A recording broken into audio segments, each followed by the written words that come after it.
Back again, working on GitHub. This time, instead of the Git GUI, I'm going to try using the app that comes from GitHub itself. So to do that, what I would normally do is if you go to GitHub, you'll get this app, and it will install it for you. And the way that you do that is look on the account. So I'll go ahead and I'll show you the app first, and then we'll discuss how you would get it. So getting it is pretty much automatic if you just click on clone from the page.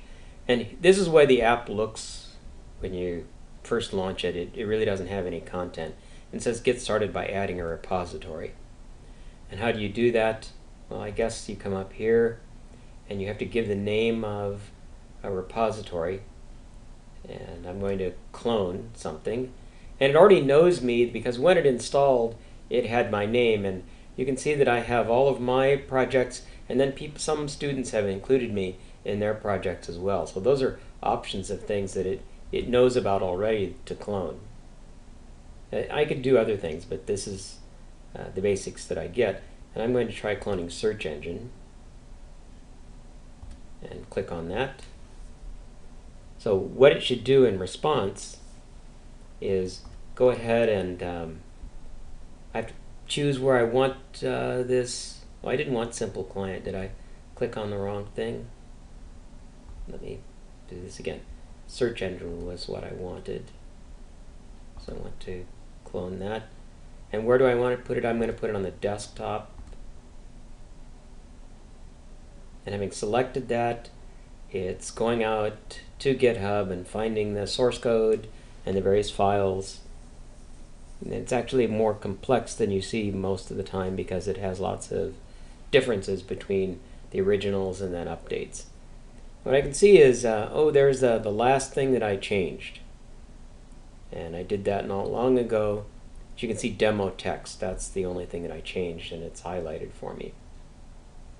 Okay, so now to work on the file, well, there's another really nice option here, a couple of them. One is revert, if you want to undo the previous changes. It doesn't really undo them. That's something I'll need to discuss later. And sync, which is to go out and see if many of my partners have changed the code and I want to resynchronize my own image of things. But I'm going to go ahead and open this new folder. And inside of that, there's the README, which I last changed, and I'll edit this again with Notepad. And where I had changed before and said demo text, I'll just say deleted. And I'll save this.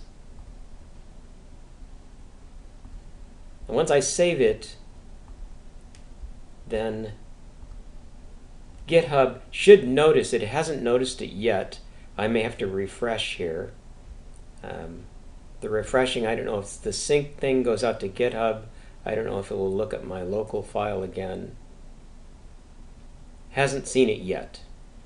So I would have hoped that there is some kind of option to refresh. If I can't do that, the easiest thing to do is just to restart this. So that will force it to reread the files. So I'll just launch this again. Now I should remember the current state, that search engine has been opened and that we have a clone of it. Now you can see search engine shows up on the left, so it does have this, and I can double click on it, I hope, and open it. And this time I can see in the README that it's aware of the fact that I changed it. And it says files to commit. And this is another alert that it's ready to be committed. How do I commit it? Well, I don't even have to remember the git commit command and -m. I can simply put in the nature of this change. So this is demo of GitHub's app for, maybe I should do this better, app for Windows. And here I would want to tell my team why I did this. Okay, no further info now. And I just press on this to commit to the master.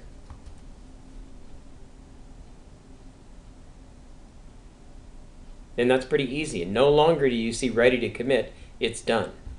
So now out there on GitHub, the change has been made. And basically I can keep on working this way, although periodically I'll want to sync. You can see the sync is sync this branch ahead by one commit. I'll synchronize with what's on GitHub. And it should seem sort of puzzling that it updated it and it's now out of sync. But it's prepared for other possibilities of team members having changed things. So this is also a check to see whether things got synchronized with other teams working on the same project. And again, I can open search engine.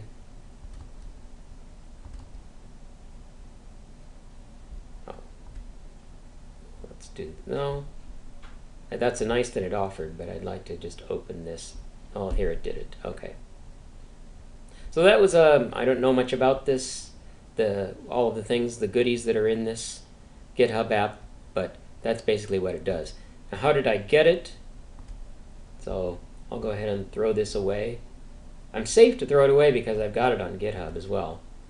And just open a browser.